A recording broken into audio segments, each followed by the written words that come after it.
본 말씀을 통해서 하나님의 자랑이라는 제목으로 말씀을 전가하겠습니다. 우리가 무엇인가를 자랑한다라고 할 때는 그것을 아끼고 귀하게 여기고 사랑하는 것을 자랑하게 되어 있습니다. 하나님께서 우리에게 무엇인가를 자랑하신다. 그만큼 하나님께서 귀하게 여기고 계시고 사랑하신다는 뜻입니다. 그럼 하나님께서는 무엇을 자랑하실까? 우리가 하나님의 자랑이 될 만한 사람이 되려면 우리가 어떠한 모습을 가지고 하나님을 섬길 것인가?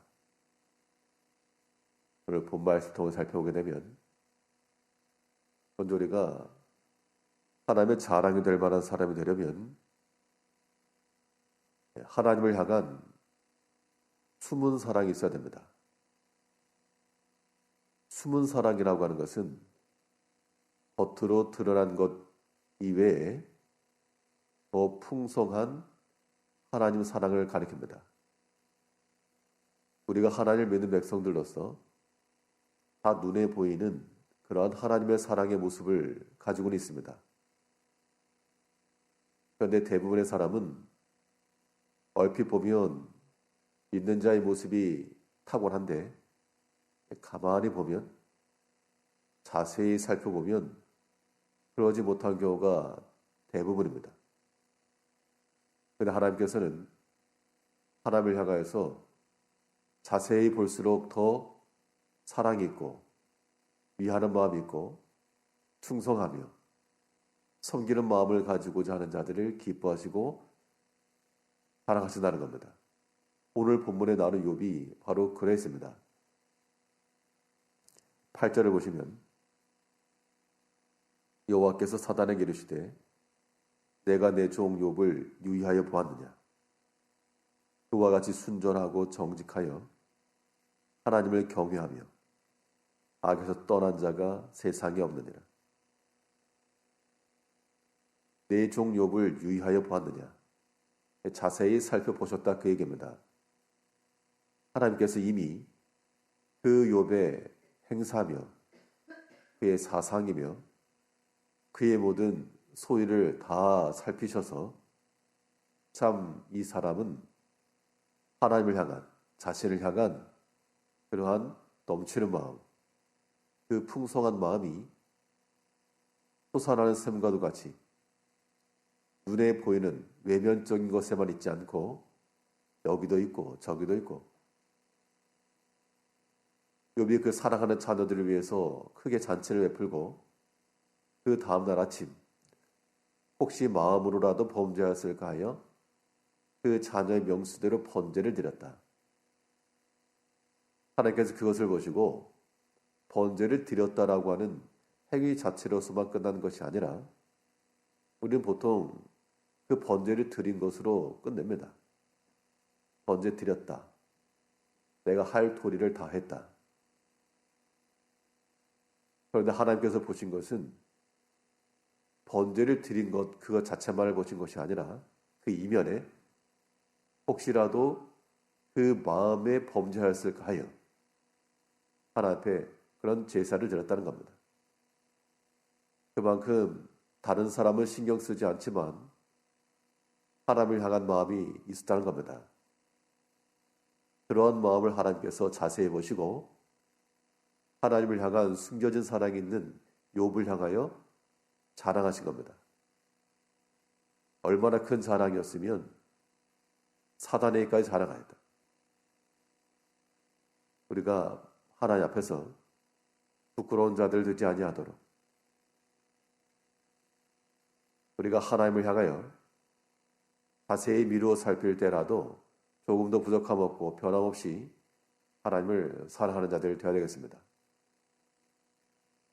이 바꿔 말하면 이 참 두려운 말씀은 하나님께서 우리를 보시는데 그냥 보시는 것이 아니고 자세히 살피신다는 겁니다. 그의 눈동자가 하나님의 그 눈빛이 우리를 향해 떠나지 않으심으로 우리가 하나님 앞에서 바르고 선한 마음을 가지고 계시는 것도 하나님께서 다 포착을 하시고, 반대로 우리 마음속에라도 심중에라도 가지고 있는 그 악한 생각마저도 하나님께서 다 발견해 내신다는 겁니다. 그러므로 우리가 하나님을 더욱 사랑하고 귀히 여기며 하나님의 자랑이 될 만한 그런 믿음의 사람들이 되시려면 우리 안에 숨겨진 사람, 많은 사람들은 숨겨진 곳에 악한 것과 탐심과 미워하는 마음과 차마 드러내지 못했던 것, 드러내기 부끄러운 것들을 감추기 마련이지만 하나님의 자랑이 될 만한 믿음의 사람들은 그것이 드러나도 전혀 부끄럽지 않고 도리어 더 영광스러운 그런 면면들을 가지고 있다는 겁니다.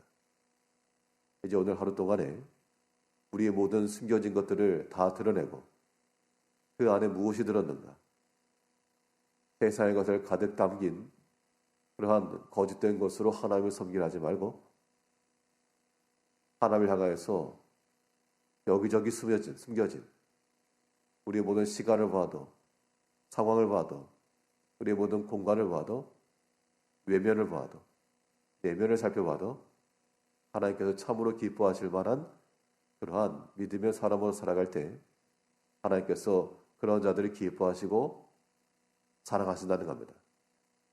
우리가 하나님의 자랑이 되므로 하나님을 향하여 더욱 풍성한 그러한 숨겨진 사랑이 우리의 또한 자랑이 될 수 있도록 하나님 앞에 나가야 되겠습니다. 또 하나님께서 어떠한 자들 사랑하시고 자랑스럽게 여기실까? 하나님을 향하여서 변함없는 사랑을 보이는 자들입니다. 그러니까 단회성으로 한 번, 두 번 하는 것은 누구라도 할 수 있으나 그걸 꾸준히 한다라고 하는 것은 참된 사랑 외에는 불가능합니다. 사람이라도 어려움에 처한 사람의 형편을 살피게 되면 한 번, 두 번은 돌아볼 수가 있고 살필 수가 있는데 계속하기는 부담이 되고 어렵다는 겁니다. 그런데 그 어려움에 처한 사람이 내 사랑하는 자녀일 때는 이야기가 달라집니다. 다른 사람들은 한두 번 와서 그칠지라도 내 사랑하는 자녀를 위해서라면 대부분의 부모들은 변함없는 마음을 가지고 그 아픔을 돌아보고 지켜주고 낫기를 힘쓸 겁니다. 우리가 하나님을 참으로 사랑한다라고 하는 것은 잠시 한두 번 들리는 그러한 방문객과도 같은 사진 한번 찍고 가는 그런 관광객이 아니라 그와 함께하는 그 사람들이 지나가고 난 자리, 모든 지저분해진 자리까지라도 함께 치워낼 줄 아는 그러한 변화없는 마음을 가지고 하나님을 섬길 때 하나님께서 그들을 기뻐하신다는 겁니다. 욥이 하나님의 자랑이 되었던 것도 그가 한 번, 두 번 번제를 드려서만 자랑이 아니고 그의 매사, 그의 모든 행사가 그리하였다라 변함없이 하나님을 섬긴 겁니다. 8절 다시 보시면 여호와께 사단에게 이르시되 내가 내 종 욥을 유하여 보았느냐 그와 같이 순전하고 정직하여 하나님을 경외하며 악에서 떠난 자가 세상에 없느니라. 하나님께 살펴보니까 수많은 사람들 중에 이 사람 저 사람 다 살펴봐도 욥과 같이 일향하여 그의 모든 마음과 힘을 다하여 하나님을 섬기는 자가 없었다. 욥도 마찬가지로 하나님을 섬긴다 할 때 단회적으로 기분 좋거나 상황이 좋을 때만 아니라 어떠한 때라도 항상 하나님을 생각하는 마음을 가지고 살았다. 그의 삶의 방식과 패턴이 그랬다는 겁니다. 5절 하반절을 보게 되면 혹시 내 아들들이 죄를 범하여 마음으로 하나님을 배반하였을까 하미라. 욥의 행사가 항상 이러하였더라.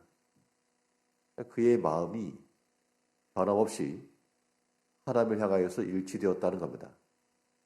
이제 우리가 하나님을 향하여서 변함없이 주를 사랑하는가?